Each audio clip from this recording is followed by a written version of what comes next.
Hi friends, ಎಲ್ಲರಿಗೂ ನಮಸ್ಕಾರ. Welcome back to my YouTube channel. ಇವತ್ತಿನ ವಿಡಿಯೋದಲ್ಲಿ ಈ ಬೇಸಿಗೆನಲ್ಲಿ ಫ್ಯಾನ್ ಗಾಳಿ ತುಂಬಾ ಬಿಸಿ ಗಾಳಿ ಬರ್ತಾ ಇರುತ್ತೆ ಅಲ್ವಾ. ಸೊ ಬಿಸಿ ಗಾಳಿ ಎ.ಸಿ ಥರ ತಂಪಾಗಿ ಬರೋ ಥರ ಈ ವಿಡಿಯೋದಲ್ಲಿ ತೋರಿಸ್ಕೊಡ್ತಾ ಇದ್ದೀನಿ. ಸೊ ವಿಡಿಯೋನ ಸ್ಕಿಪ್ ಮಾಡದೆ ಕೊನೆವರೆಗೂ ನೋಡಿ. ಹಾಗೆ ನೀವಿನ್ನೂ ನನ್ನ ಚಾನಲ್ನ ಮೊದಲನೇ ಸಲ ನೋಡ್ತಾ ಇದ್ದರೆ ದಯವಿಟ್ಟು ಸಬ್ಸ್ಕ್ರೈಬ್ ಮಾಡಿಕೊಂಡು ಸಪೋರ್ಟ್ ಮಾಡಿ. ನೋಡಿ, ಒಂದು ಟಬ್ಬಲ್ಲಿ ತಣ್ಣೀರನ್ನು ಇಟ್ಕೊಂಡಿದ್ದೀನಿ. ಸೊ ತಣ್ಣೀರಿಗೆ ಐಸ್ ಕ್ಯೂಬನ್ನು ಹಾಕಿಬಿಟ್ಟು ಫುಲ್ಲು ತಣ್ಣಗಾಗೋದಕ್ಕೆ ಬಿಟ್ಟಿದ್ದೀನಿ. ಸೊ ಫುಲ್ಲು ಐಸ್ ಥರ ತಣ್ಣಗಿದೆ ನೀರು. ಸೊ ಕೆಲವೊಂದು ಮನೆಯಲ್ಲಿ ಫ್ರಿಜ್ ಇರೋದಿಲ್ಲ, ಐಸ್ ಕ್ಯೂಬ್ ಕೂಡ ಇರೋದಿಲ್ಲ. ಸೊ ಅಂಥವರು ಬೆಳಗ್ಗೆ ಟೈಮು ತಣ್ಣೀರು ಬರ್ತಾ ಇರುತ್ತೆ ಅಲ್ವಾ ನಲ್ಲಿನಲ್ಲಿ.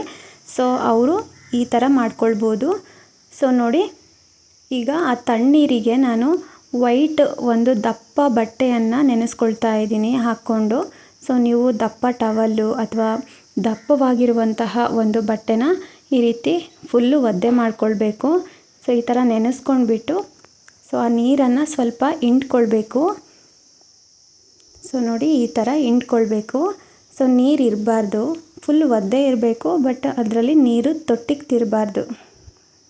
ಸೊ ಈ ಥರ ನೀರನ್ನು ಹಿಂಡ್ಕೊಂಡ್ಬಿಟ್ಟು ಇಟ್ಕೊಳ್ಬೇಕು. ಈ ಥರ ಮಾಡುವಾಗ ಸೊ ಮನೇಲಿರುವಂತಹ ಕಿಟಕಿ ಬಾಗಿಲು ಏನಿದೆ ಅದೆಲ್ಲನೂ ಹಾಕಬೇಕು, ಮುಚ್ಚಬೇಕು. ಸೊ ನಾವು ಎ.ಸಿ ಆನ್ ಮಾಡುವಾಗ ಕಿಟಕಿ ಬಾಗಿಲು ಎಲ್ಲ ಮುಚ್ಚಿರ್ತೀವಿ ಅಲ್ವಾ, ಅದೇ ಥರ ಸೊ ಮನೆಯಲ್ಲಿರುವಂತಹ ಕಿಟಕಿ ಬಾಗಿಲು ಎಲ್ಲ ಮುಚ್ಚಿಬಿಟ್ಟು ಇದನ್ನು ಮಾಡಬೇಕಾಗುತ್ತೆ. ಸೊ ಆವಾಗ ನಿಮಗೆ ಖಂಡಿತವಾಗ್ಲೂ ಇದು ವರ್ಕ್ ಆಗುತ್ತೆ. ಸೊ ನೋಡಿ, ನಾನು ಕಿಟಕಿ ಬಾಗಿಲು ಎಲ್ಲ ಮುಚ್ಚಿದ್ದೀನಿ. ಸೊ ಫ್ಯಾನ್ ಕೆಳಗಡೆ ಒಂದು ಚೇರನ್ನು ಇಟ್ಬಿಟ್ಟು ಸೊ ಚೇರ್ಗೆ ನಾನು ನೆನೆಸ್ಕೊಂಡಿರುವಂತಹ ಈ ಬಟ್ಟೆನ ಹಾಕ್ಕೊಳ್ತಾ ಇದ್ದೀನಿ. ಸೊ ಈ ರೀತಿ ಹಾಕ್ಕೊಳ್ಬೇಕು. ಸೊ ಅಥವಾ ನೀವು ಒಂದು ಟೇಬಲ್ ಮೇಲಾದರೂ ಹಾಕ್ಕೊಳ್ಬೋದು. ಈ ರೀತಿ ಒಂದು ರೂಮಲ್ಲಿ ಒಂದು 2 ಹತ್ರ ಈ ರೀತಿ ಚೇರ್ ಮೇಲೆ ಬಟ್ಟೆನ ನೆನೆಸಿ ಹಾಕಿ ಅದಾದ ನಂತರ ಫ್ಯಾನ್ ಹಾಕೋದ್ರಿಂದ ತುಂಬಾ ತಣ್ಣಗೆ ಗಾಳಿ ಬರುತ್ತೆ. ಸೊ ಬಿಸಿ ಗಾಳಿ ಬರುತ್ತೆ 1-2 ನಿಮಿಷ. ಸೊ ಹಾಕ್ತಾ ಅದಾದಮೇಲೆ ತಣ್ಣಗೆ ಗಾಳಿ ಬರುತ್ತೆ. ಸೊ ಖಂಡಿತವಾಗ್ಲೂ ಟ್ರೈ ಮಾಡಿ ನೋಡಿ. ಸೊ ನಾನು ಕೂಡ ಫಸ್ಟು ಈ ಥರ ಟ್ರೈ ಮಾಡಿದೆ, ಚೆನ್ನಾಗಿ ತಣ್ಣಗೆ ಗಾಳಿ ಬಂತು.